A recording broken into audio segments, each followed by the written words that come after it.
Hello बच्चों, good morning.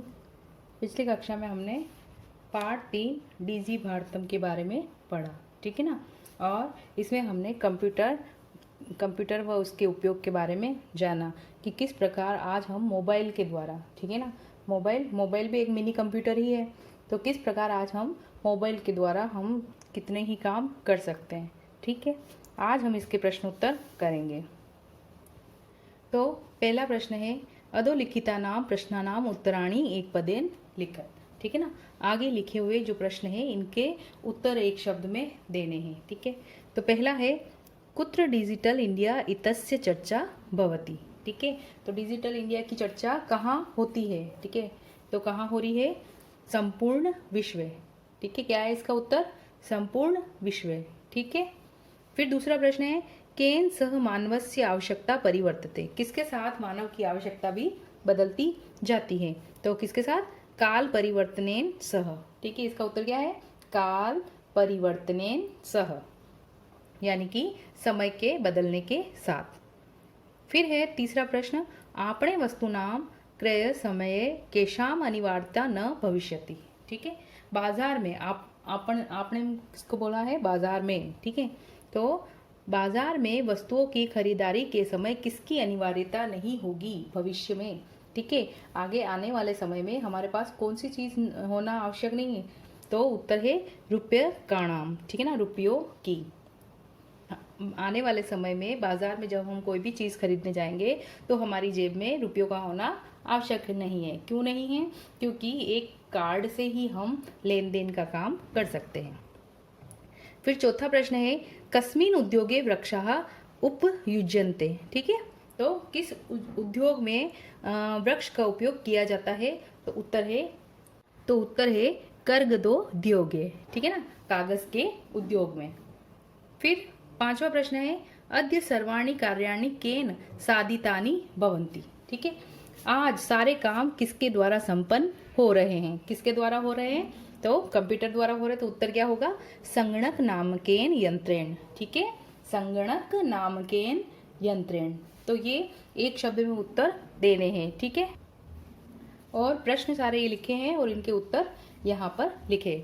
फिर दूसरा प्रश्न है, अधोलिखितान प्रश्नानां पूर्ण वाक्येन उत्तरत। ठीक है ना, तो नीचे जो प्रश्न दिए हैं इनका पूरे वाक्यों में उत्तर देना है। ठीक है, पूरा वाक्य बनाकर आंसर देना है। इसमें पहला प्रश्न है, प्राचीन काले विद्या कथम गृह्यते स्म। ठीक है, पुराने समय में, प्राचीन काल में विद्या कैसे ग्रहण की जाती थी, तो इसका उत्तर क्या है, प्राचीन काले विद्या श्रुति परंपराया गृह्यते स्म। ठीक है, क्या है उत्तर, प्राचीन काले विद्या श्रुति परंपराया गृह्यते स्म, यानी कि सुनकर शिक्षा ग्रहण की जाती थी। दूसरा प्रश्न है, वृक्षाणाम कर्तनम कथम न्यूनताम यास्यति। ठीक है ना, तो वृक्षों की कटाई कैसे कम की जा सकती है, तो उत्तर है संगणकस्य अधिकाधिक प्रयोगेण वृक्षाणाम कर्तनम न्यूनताम यास्यति।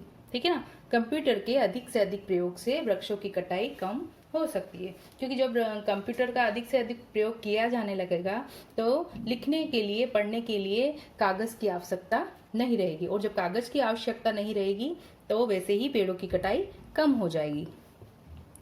फिर इसके बाद, चिकित्सालय कस्य आवश्यकता अद्य नानुभूयते। ठीक है, चिकित्सालय में यानी कि हॉस्पिटल में आज किस चीज की आवश्यकता की अनुभव नहीं होता है, किस चीज की आवश्यकता का अनुभव नहीं होता है, तो उत्तर है चिकित्सालय अद्य रूप्यकाणाम आवश्यकता नानुभूयते। ठीक है, आज के समय में अगर हॉस्पिटल में हम किसी को ले जाते हैं तो वहां पर रुपयों की आवश्यकताओं की अनुभूति नहीं होती है, क्योंकि कार्ड से सारे बिल जमा करवा सकते हैं।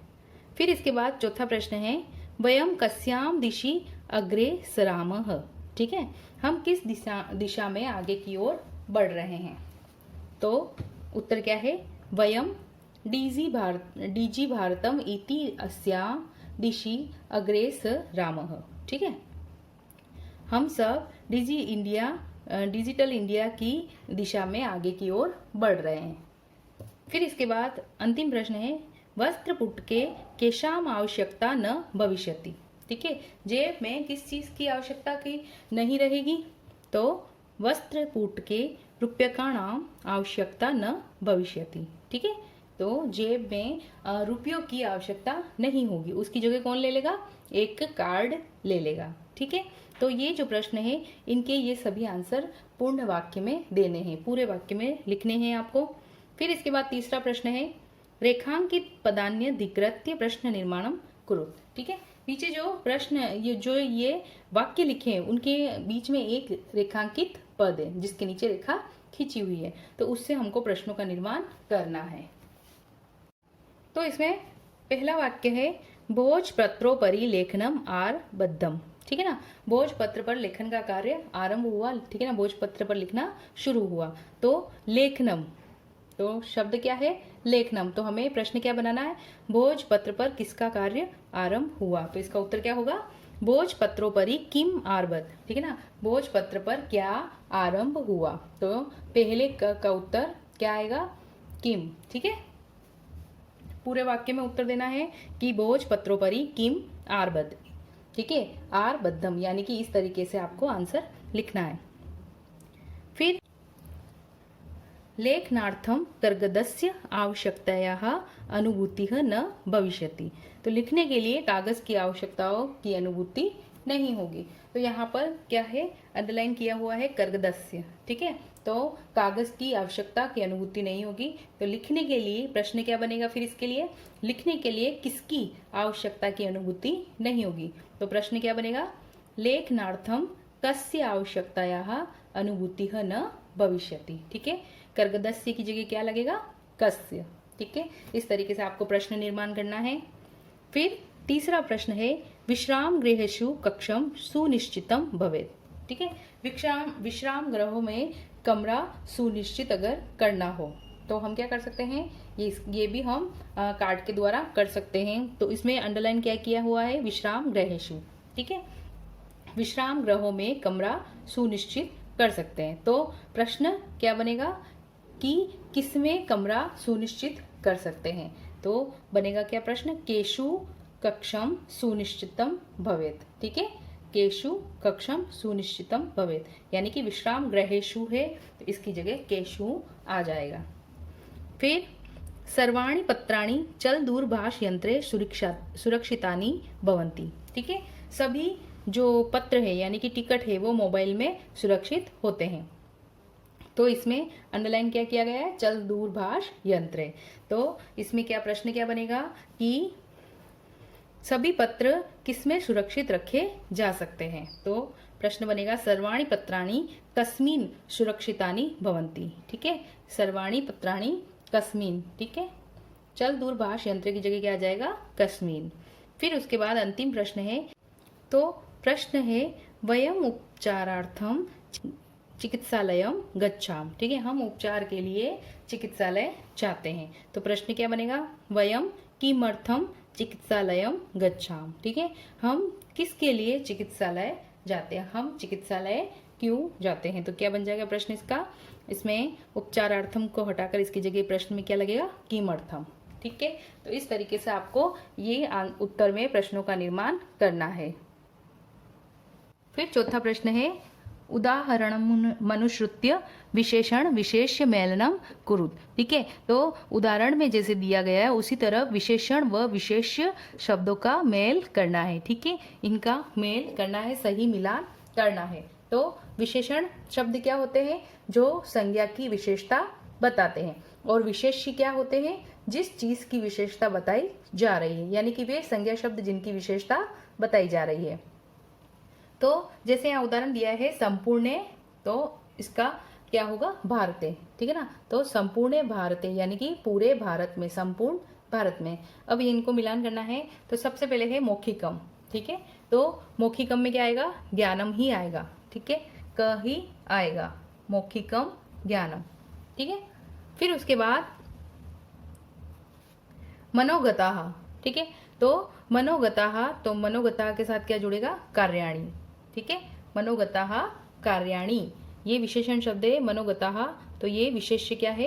कार्याणि। तो इसको कार्याणि के साथ जोड़ेंगे। ठीक है, ख वाला ये है। फिर उसके बाद है टंकिता, ठीक है, टंकिता, तो ये किससे जुड़ेगा? काले, ये 3 नंबर से ही जुड़ेगा ग, टंकिता काले। फिर है महान, ठीक है, फिर क्या है? महान, तो ये किससे जुड़ेगा? उपकार, महान उपकारः। फिर इसके बाद है मुद्रा विहीन, ठीक है, तो ये किससे जुड़ेगा? विनिमयः, ठीक है, विनिमयः।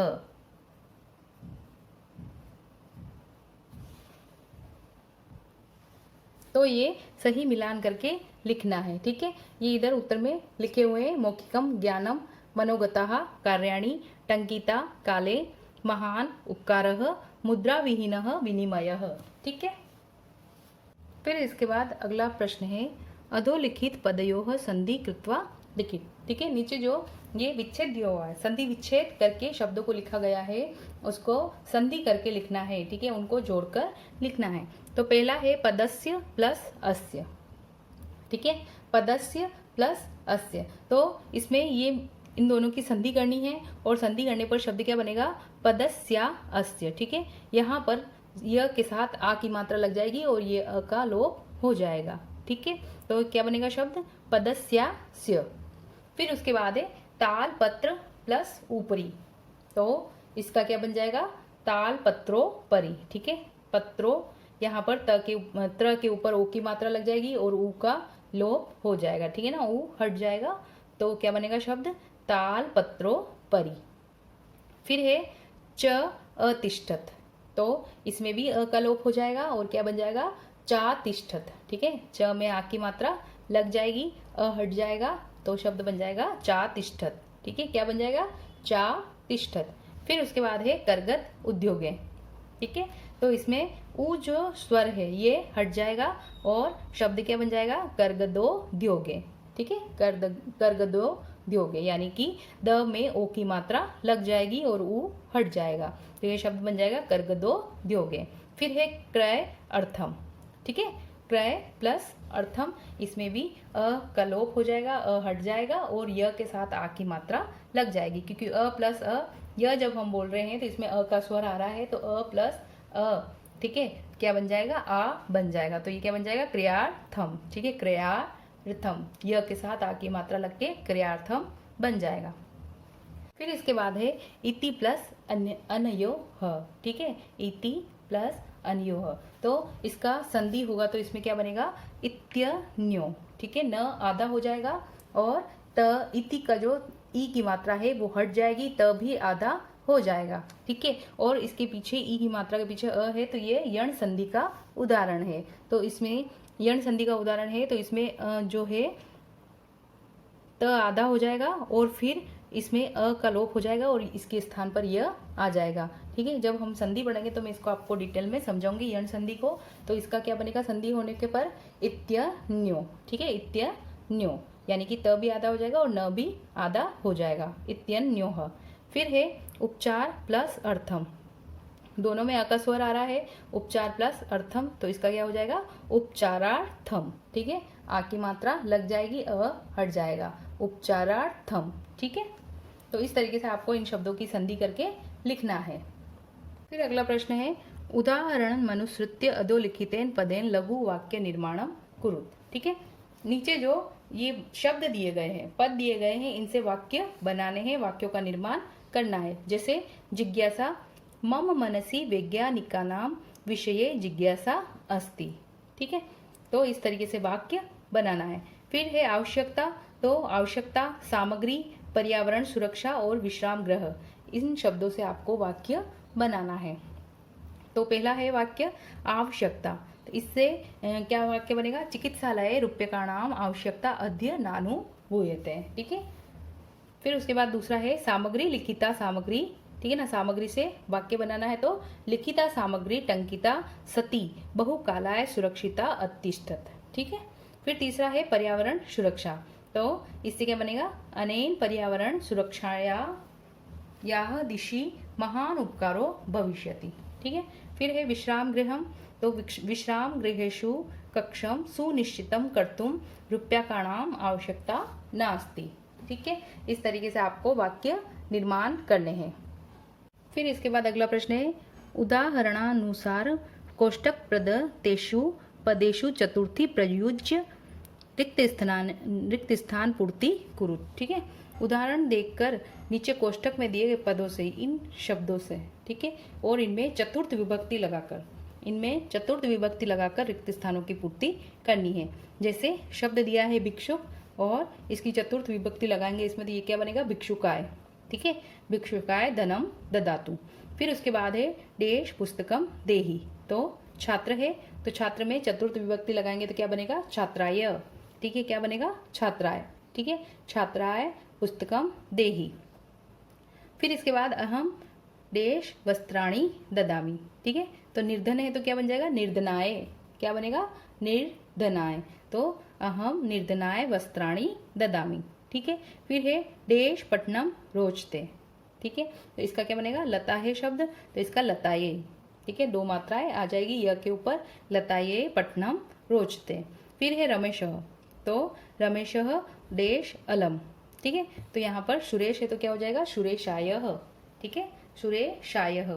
फिर इसके बाद है देश नमः। ठीक है, इसमें है अध्यापक, तो अध्यापक से क्या बन जाएगा, चतुर्थी विभक्ति लगाएंगे तो अध्यापकाय नमः। ठीक है, अध्यापकाय नमः। तो इस तरीके से आपको ये रिक्त स्थान की पूर्ति करनी है। ठीक है, इन शब्दों में चतुर्थी विभक्ति लगाकर और ऐसे शब्द निर्माण करके और इनको पूरा करना है।